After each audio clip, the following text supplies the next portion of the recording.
Olá, amores! Eu sou o Cauim. Eu sou o Ianin. E depois que você ouviu, não dá mais pra desouvir. Olá, meus queridos! Tudo bem com vocês? E aí, como tem passado? Nossa, aliás, parece que passou um tempão da semana passada pra cá, né? Nossa, quantas coisas que aconteceram, né? Pois quanta atividade, quantas coisas. Tô até com uma saudade de vocês, assim. Mas olha, hoje nós vamos falar de uma coisa que talvez ainda não esteja precisamente compreendido para muitos e que talvez não seja ainda uma prática na cultura humana. Mas, se olharmos para os inúmeros exemplos que já passaram pela história deste planeta, não vai restar dúvidas de que a força real está no amor. Sim, a força real está no amor. E é por isso que o nosso episódio de hoje se chama A Força do Amor. Que legal falar sobre isso, né? Vamos falar sobre a força do amor. É isso. Gente, mas afinal, o que é a força do amor? Como é que ela se manifesta? Qual é a sua origem? Por que a força está no amor? Qual é o embasamento da afirmação de que a força real está no amor? Como explicar isso? Como viver isso? Como observar isso na prática? Sabe, gente, existem princípios básicos na natureza da vida, na natureza da existência e na natureza da realidade.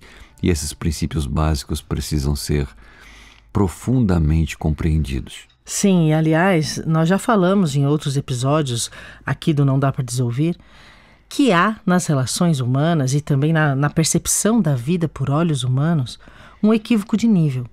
E que esse equívoco de nível traz embasamentos extremamente fora da realidade, porém com cara de realidade. Sim, com cara de realidade, né? Pois é. Mas enfim, do que é que nós estamos falando? Olha, gente, é o seguinte, para que a gente possa conversar sobre isso, é importante que você olhe sinceramente para algumas coisas. 2 pontos. Você pode observar nitidamente que você é alguém que pensa. Ou seja, não há dúvidas de que você tem pensamentos na sua mente, certo? Então, esses pensamentos estão sendo observados em sua mente e a sua mente está focada nesses pensamentos. Não há dúvida disso, certo? Você está focando a sua mente nesses pensamentos. Se você observar mais profundamente, você vai perceber que há ideias que você detecta facilmente enquanto elas passam pela sua mente, tá? Porém, há outros níveis de ideias que foram adotados como base para todo o seu discernimento de valor e que talvez você não esteja percebendo. Por exemplo, você acredita que você é um indivíduo da espécie humana que nasceu em um planeta que você chama de planeta Terra e que isso aconteceu em um determinado ponto do que você chama de tempo. Um tempo medido em anos, meses, dias, horas, minutos e segundos. E que, em um determinado momento desse tempo, você nasceu. E esse fato determina o que você chama de a sua idade. Ok? Essas bases também fazem com que você se determine como sendo uma criança, depois um adolescente, depois um adulto ou alguém com uma idade considerada avançada, que também gera uma avaliação que interfere diretamente no seu trânsito no mundo das imagens, dos sons e dos movimentos percebidos por um sistema de percepção que, em um looping, acaba selecionando o que você quer perceber, como você quer perceber e que significados você quer dar para cada detalhe que foi percebido. E que foi percebido também conforme uma escolha e também conforme um julgamento que você fez, certo?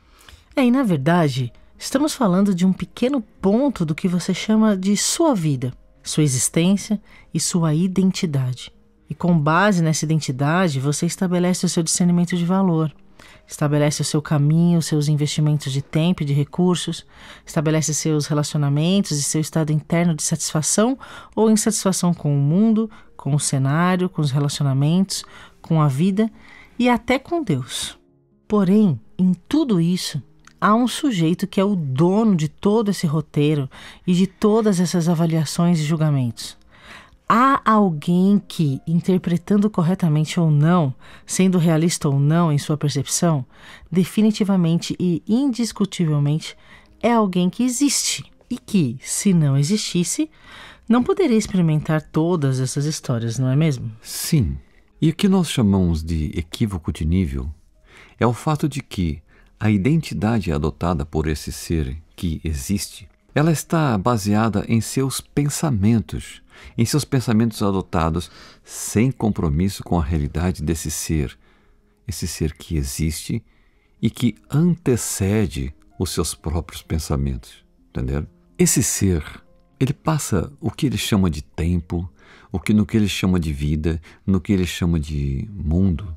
Ele passa tentando satisfazer a sua existência e a sua vida como se a sua existência fosse o nível dos pensamentos que ele tem e não o nível do ser que tem esses pensamentos. Deu para entender? Pois é, e o nível dos pensamentos e o nível do pensador são completamente diferentes e com possibilidade de usufruto também radicalmente diferentes, né? Isso precisa ser entendido. Há o nível do pensador e há o nível do que ele pensa. Exatamente. São duas coisas muito diferentes. E o nível do pensamento, ele é mutável e ele é inseguro, justamente por ser mutável.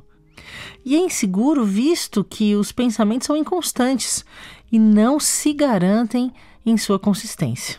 Entendeu? O que é consistência, né? Quando a gente fala sobre consistência, o que significa consistência? É importante falar sobre isso. Pois é.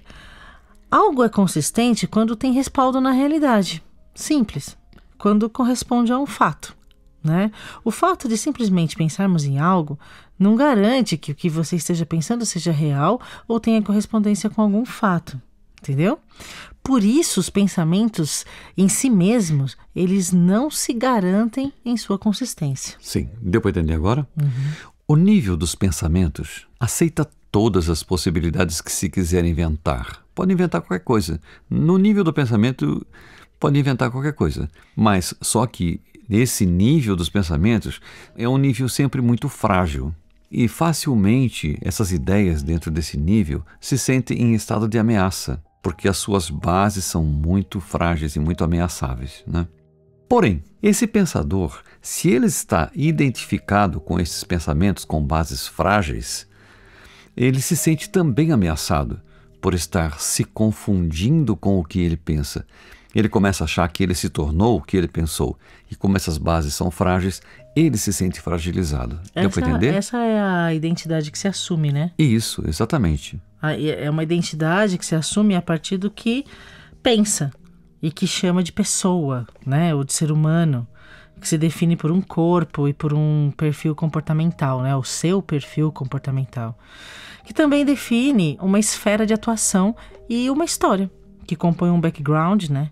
Compõe uma bagagem que parece estabelecer também o seu estado de importância em sua vida e em sua relação com o meio social. Parece que você é importante na medida em que você tem uma história. E você aprendeu coisas, você tem um respaldo, um background. Né? Exatamente. Entendeu? Parece que você vale por isso só. Só que essa identidade é vulnerável de todas as formas, né? Essa identidade é sozinha, por se estabelecer a partir dos seus próprios pensamentos privados e separados de qualquer outra pessoa. Sim, por isso que ela é sozinha, porque são pensamentos muito privados, muito solitários. É um pensamento só seu, de mais ninguém. Sim, né? Aí tem uma história, tem os estudos que você fez, tem toda uma coisa que é muito sua, né? E por mais que se tente transmitir o que pensa, não consegue se sentir plenamente compreendido e plenamente aceito, nem que seja por si mesmo. Não consegue se sentir aceito e compreendido nem por si mesmo, né? Porém, gente, essa, graças a Deus, essa não é a verdade sobre a existência deste ser que pensa ou que decide pensar, sem compromisso com a verdade da natureza da sua vida. Essa vida que não foi criada por ele mesmo, mas que antecede a tudo o que possa ter pensado sobre si mesmo, entendeu? Então veja bem, nós estamos falando, não vamos nos perder, sobre a força do amor. Mas a gente precisou falar sobre tudo que as pessoas acreditam que elas são, para a gente poder lembrar você que esse ser que pensa, né, que essa não é a verdade sobre a existência desse ser que pensa. Os seus pensamentos não é a verdade sobre si. Não, porque para falar de amor, você precisa saber que essa não é a verdade. Tudo isso que a gente falou agora não é a verdade sobre a sua existência. Sim, tudo que as pessoas pensam, elas se acostumam a pensar e se identificar com tudo que pensam. Esse ser que pensa reside em outro nível de existência. Por isso que a gente falou do equívoco de nível. Sim. Esse ser que pensa reside em outro nível de existência, no qual nada no mundo da percepção pode afetá-lo. Isso. Ok? Que legal. Esse ser, ele é inatingível pelas experiências vistas como tangíveis no mundo da percepção, assim como é também inatingível pelos seus próprios pensamentos, ou pelos pensamentos de qualquer outra pessoa que se atreva também a julgar uma existência cuja realidade não se move em nada com nenhuma dessas ideias. Essa existência não se afeta. Não. Essa existência não nasce, não morre. Essa existência não sofre, não adoece, não envelhece e se mantém perfeita por toda a eternidade. Assim como Deus, que é a sua fonte, que é a fonte dessa existência, Deus que compartilhou com a sua criação todos os seus invulneráveis atributos. Então, se você entende que Deus é invulnerável, você também é, porque você veio de Deus, tem os mesmos atributos de Deus, independente de todos os pensamentos que tenha passado pela sua mente ou pela mente de alguém que também resolveu julgar a si mesmo e até a você. E assim, importante, todos os atributos de Deus e da sua criação podem ser resumidos plenamente em amor. Amor. Por que a gente teve que falar sobre tudo isso? Para você entender o que é amor. Entender de onde vem o amor, ok? Então, todos os atributos de Deus podem ser resumidos plenamente em amor. E você tem esses atributos. Você é o amor de Deus. Essa é a força eternamente invulnerável da existência de um ser divino. Um ser divino que se confunde com o que pensa e sofre com o que pensa. Ou pensa que sofre com o que pensa. Mesmo sendo perfeito, ele pensa que sofre. Mesmo sendo perfeito, imutável e livre em sua existência, ele pensa essas coisas, né? Sim. E se a gente se conectar com o que nós somos de verdade, em unidade com Deus, toda a nossa forma de perceber todas as imagens do mundo e todas as relações passa a ser completamente diferente.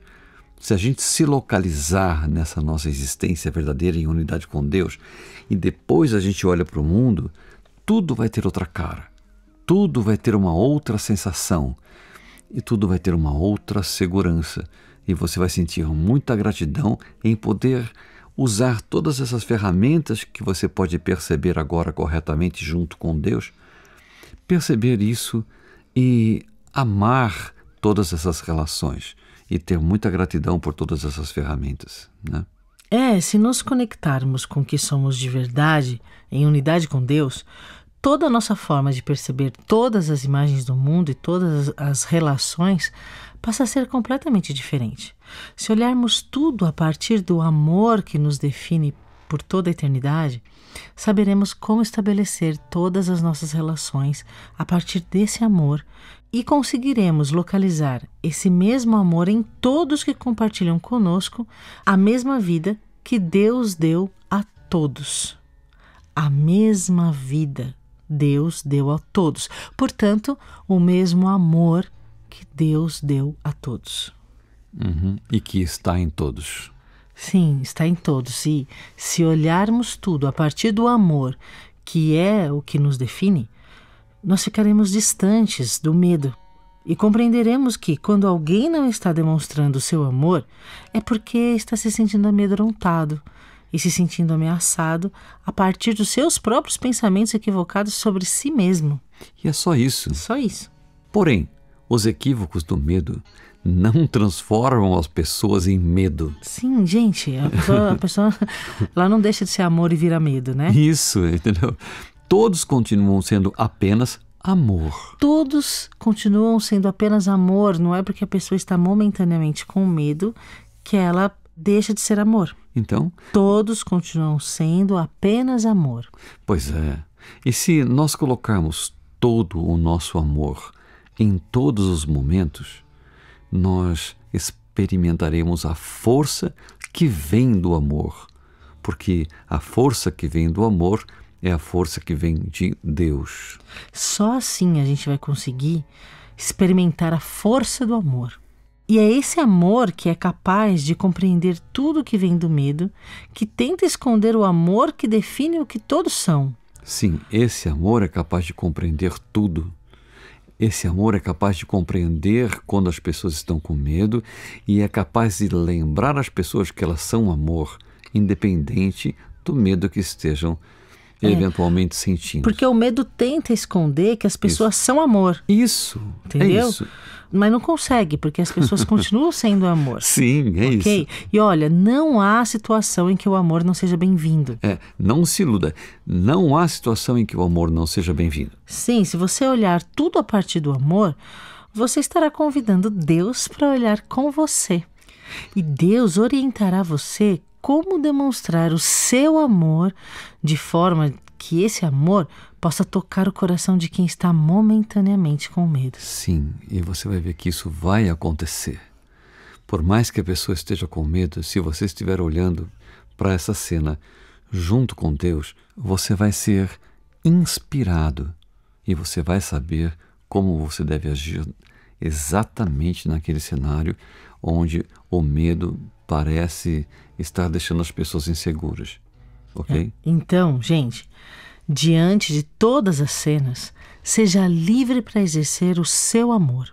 Diante de todos os relacionamentos, convide Deus e o seu amor para esses relacionamentos que, a partir do olhar conjunto com Deus, se tornam sempre as maiores e as mais pertinentes cenas para trazer o amor de Deus para o mundo e demonstrar que todas as cenas podem ser abençoadas por essa visão santa. E você vai perceber quanta segurança isso traz. Pois sabe? é. Vamos então praticar essa força do amor que é nosso e que é de Deus. Sim, porque juntos nós traremos o amor de Deus para o mundo e nós veremos o mundo se transformando na nossa frente na medida em que nós amamos todos que Deus colocar em nosso caminho, para que, através do nosso amor, eles possam se lembrar de que também amam. Pois é. Né? Então, convidamos vocês a treinar e viver esse amor. E quanto mais você ama, mais você se lembra de você e de Deus. Usufrua da força do amor em qualquer situação no mundo. Sim, nunca duvide disso. Nunca duvide da força do amor. Essa é uma garantia que vem de Deus. Ok? Amém. Amém. Okay? Treinem, amem-se e não economizem a força do amor. Ok? Tá bom, meus amores? Um grande Fiquem beijo. com Deus. Boa semana para vocês.